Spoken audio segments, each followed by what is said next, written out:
Shalom, jumpa lagi di Klavos Sukacita. Jemaat yang terkasih dalam Tuhan kita Yesus Kristus, saya berada di tempat wisata Moipar, di mana saya akan membagikan bagian sabda kebenaran firman Tuhan bagi jemaat yang senantiasa akan dipertumbuhkan oleh imannya. Oleh sebab itu, mari kita minta tuntunan Roh Kudus memampukan dan menolong kita supaya kita menjadi pelaku firman. Kita berdoa. Bapa di sorga, Tuhan Yesus Kristus dan Roh Kudus, kami ada di tempat wisata Moipar. Terima kasih Tuhan, kembali lagi Allah mengizinkan kami untuk mendengarkan akan bagian sabda kebenaran firman-Mu lewat channel Klavos Sukacita. Berikanlah kami untuk meresapi akan firman-Mu dan dengan pertolongan Roh Kudus memampukan kami menjadi pelaku firman. Tuhan, hamba yang menyatakan isi hati-Mu, memperdengarkan suara-Mu, di mana Tuhan sendiri yang percayakan hamba sebagai alat-Mu.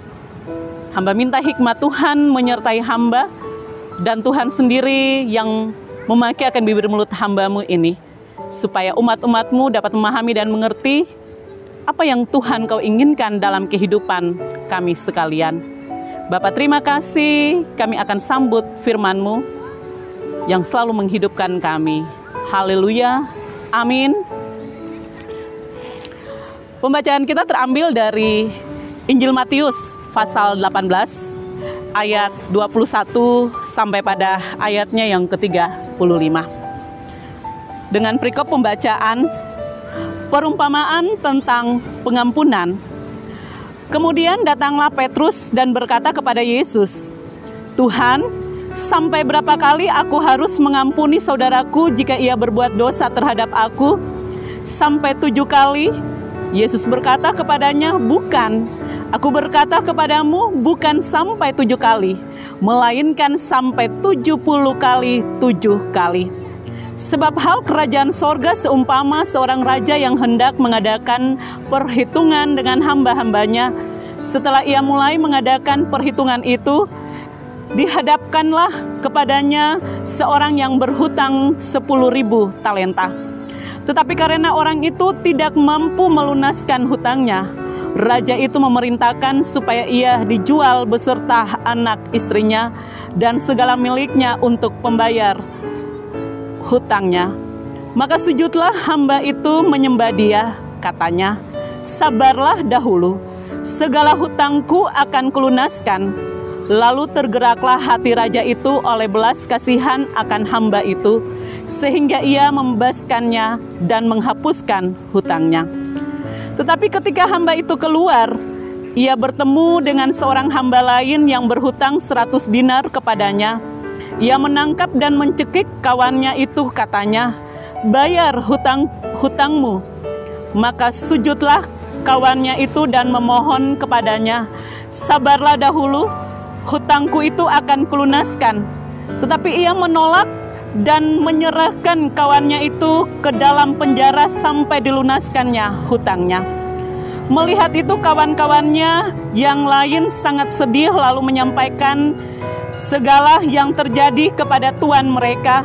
Raja itu menyuruh memanggil orang itu dan berkata kepadanya, 'Hai hamba yang jahat, seluruh hutangmu telah kuhapuskan karena engkau memohonkannya kepadaku. Bukankah engkau pun harus mengasihani kawanmu seperti aku telah mengasihani engkau?' Maka marahlah tuannya itu dan menyerahkannya kepada algojo sampai ia melunaskan seluruh hutangnya. Maka Bapakku yang di sorga akan berbuat demikian juga terhadap kamu, apabila kamu masing-masing tidak mengampuni saudaramu dengan segenap hatimu." Demikian sabda kebenaran firman Tuhan. Dikatakan berbahagia bagi kita yang dengan penuh ketekunan, kesetiaan mau membaca akan bagian sabda kebenaran firman Tuhan ini siang dan malam, serta meminta pertolongan Roh Kudus memampukan saya dan jemaat sekalian untuk menjadi pelaku firman dalam kehidupan kita tiap-tiap hari. Maka disitulah kita akan berada di dalam jalan kebenaran yang senantiasa hidup kita ini selalu diterangi oleh Injil Kristus yang menghidupkan saya dan jemaat. Jemaat yang terkasih dalam Tuhan kita Yesus Kristus, pembacaan ini diberikan tema bagi kita untuk kita masuk dalam sebuah perenungan. Sudahkah Anda mengampuni? Berbicara tentang hal mengampuni bagi setiap manusia yang ada di dalam dunia ini, dalam memberikan pengampunan kepada sesama apabila ada yang telah menyakitkan hati kita, mengecewakan kita, bahkan membuat kita sampai marah. Dalam memberikan pengampunan kepada seseorang sangat sulit dan sangat susah. Kalau untuk berbicara tentang pengampunan, pasti semua orang menyatakan lewat bibir mulutnya, ya, saya telah memberikan pengampunan kepadanya.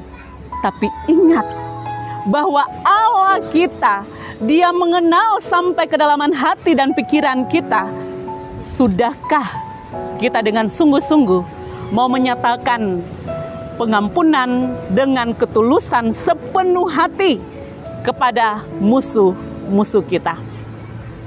Jemaat yang terkasih dalam Tuhan kita Yesus Kristus, dalam hal untuk memberikan pengampunan ini merupakan suatu pengajaran Yesus kepada kita sekalian.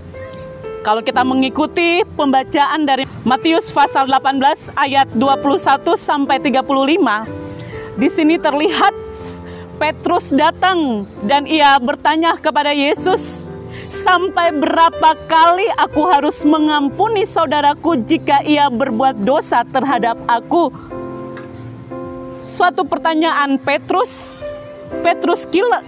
pikiran Petrus, menurut Petrus, bahwa hal untuk memberikan pengampunan hanya 7 kali.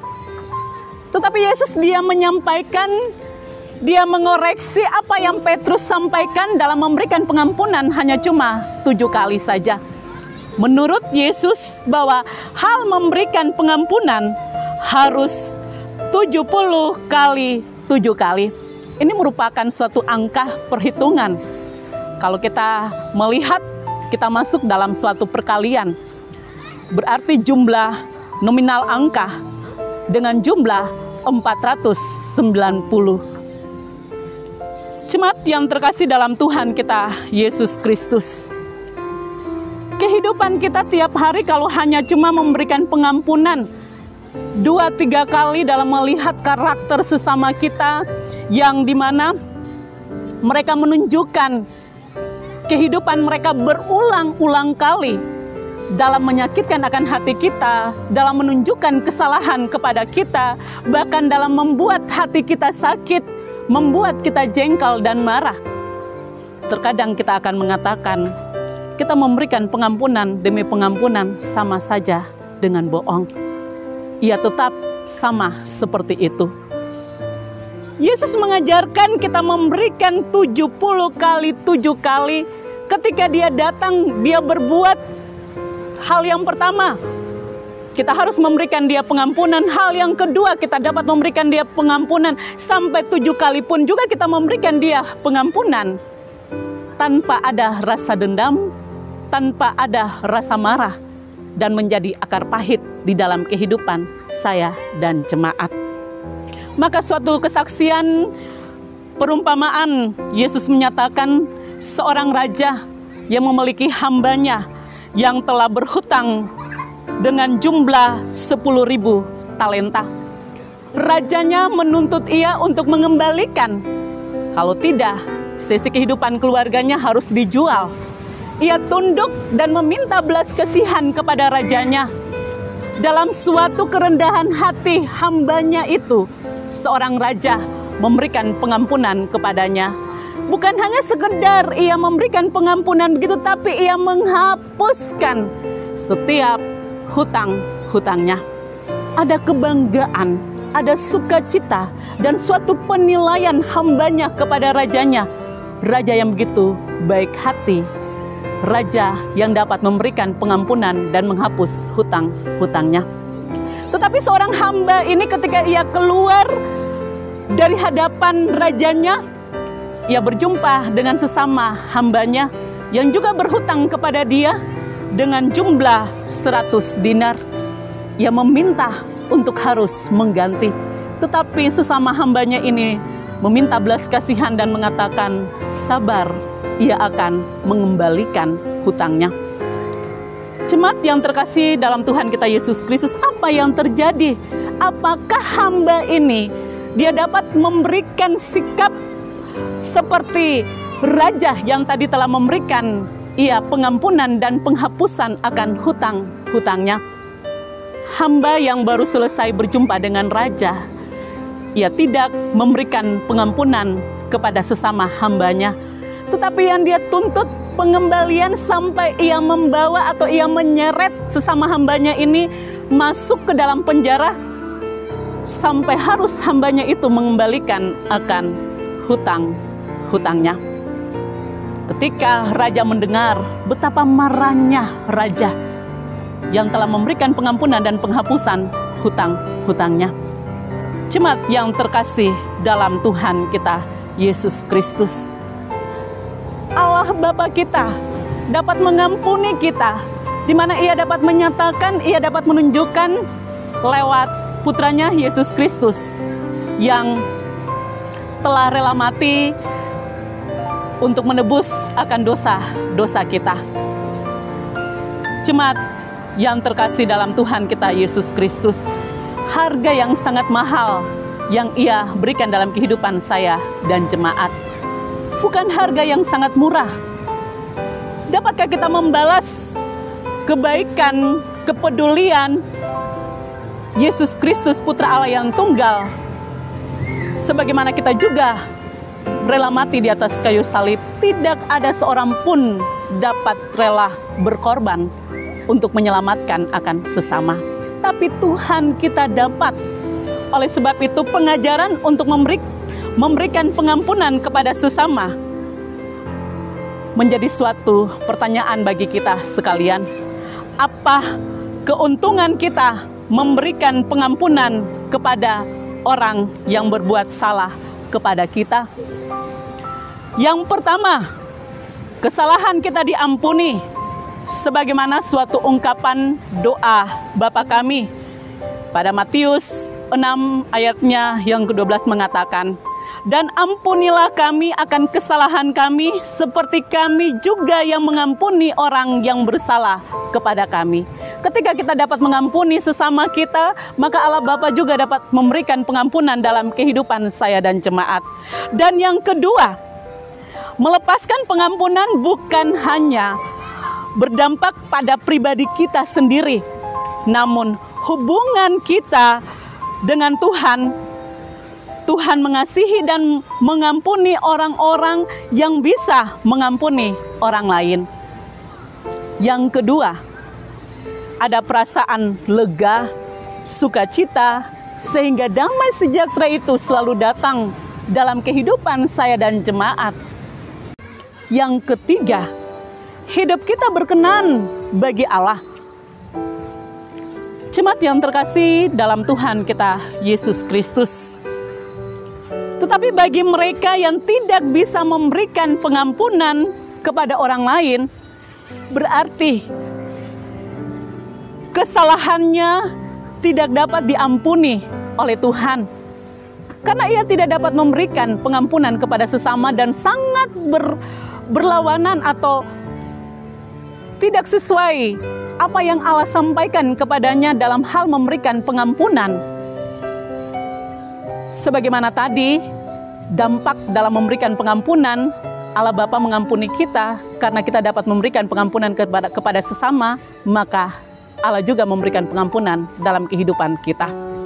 Yang kedua, kita akan memiliki akar pahit sehingga kehidupan kita ini tersiksa, tidak ada damai. Hidup selalu ada saja setiap kejahatan demi kejahatan yang timbul di dalam kehidupan saya dan jemaat apabila tidak mampu untuk memberikan pengampunan kepada sesama. Yang ketiga, berarti kita akan masuk dan kita tanpa sadar dan tidak sadar, kita telah menghakimi sesama kita. Kita tidak mampu untuk memberikan pengampunan kepada orang lain, maka kita telah menghakimi mereka. Yang keempat, maka kehidupan kita karena tidak memberikan pengampunan, tidak ada damai, tidak ada ketenangan, tidak ada sukacita. Hidup yang hanya selalu merancangkan kejahatan, hidup yang hanya di dalam kehidupan itu timbul kemarahan, kebencian. Kehidupan kita ini banyak memiliki dosa. Maukah kita hidup untuk melakukan perintah-perintah Tuhan, ataukah kita hidup menurut apa yang dunia tawarkan? Karena berdasarkan ketidakpuasan dan hidup ingin membalas kejahatan demi kejahatan. Berikanlah pengampunan kepada mereka yang telah berlaku kejahatan dalam kehidupan kita, karena hak pembalasan itu hanya berasal dari Allah. Kita tidak punya hak untuk menghakimi sesama kita, walaupun memang sangat berat. Tetapi apabila kita punya komunikasi dengan Allah begitu baik, maka disitulah kita diberikan petunjuk, kita diberikan hikmat, bahkan kita mampu untuk mengampuni sesama kita. Tuhan yang mempunyai firman selalu menolong saya dan jemaat dapat memberikan pengampunan kepada sesama kita yang berlaku kejahatan-kejahatan, yang selalu membuat kita marah, yang selalu merancangkan berbagai macam kejahatan dalam kehidupan saya dan jemaat. Amin. Kita berdoa. Bapa di sorga, Tuhan Yesus Kristus dan Roh Kudus, hidup dalam dunia dengan memiliki relasi dengan sesama bukan merupakan suatu perjalanan yang mulus dan tanpa ada persoalan. Ada saja selalu baik antara saudara bersaudara, bahkan sesama teman, dan bagi mereka yang ada bersama-sama dengan kami, yang selalu saling menyakitkan akan hati kami. Tuhan, ajarilah kami untuk mampu memberikan pengampunan kepada mereka. Bahkan bagi pendengar channel Klavos Sukacita ini, yang memiliki banyak persoalan-persoalan dengan sesama, Tuhan, Engkau datang, Engkau memberikan kedamaian, Engkau memberikan sukacita, Engkau mengampuni akan kesalahan mereka. Sebagaimana Tuhan mengajarkan kepada mereka memberikan pengampunan kepada sesama. Karena hak pembalasan itu hanya berasal dari Engkau saja Tuhan. Suatu pemberian pengampunan yang Kau minta 70 kali 7 kali. Begitu banyak yang harus kami berikan pengampunan kepada mereka.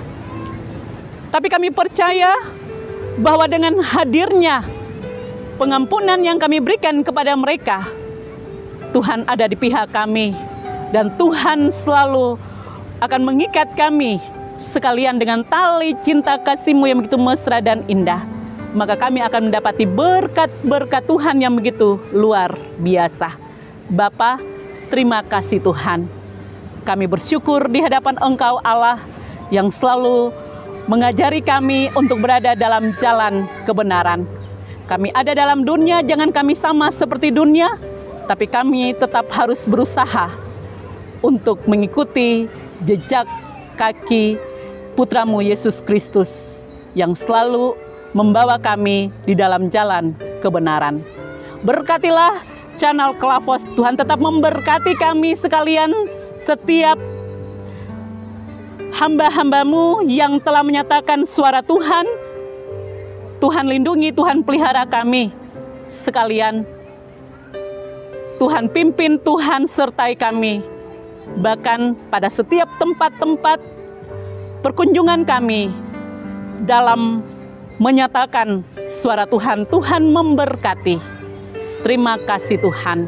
Ini doa kami, ini permohonan kami di hadapan-Mu. Amin. Shalom. Tuhan memberkati.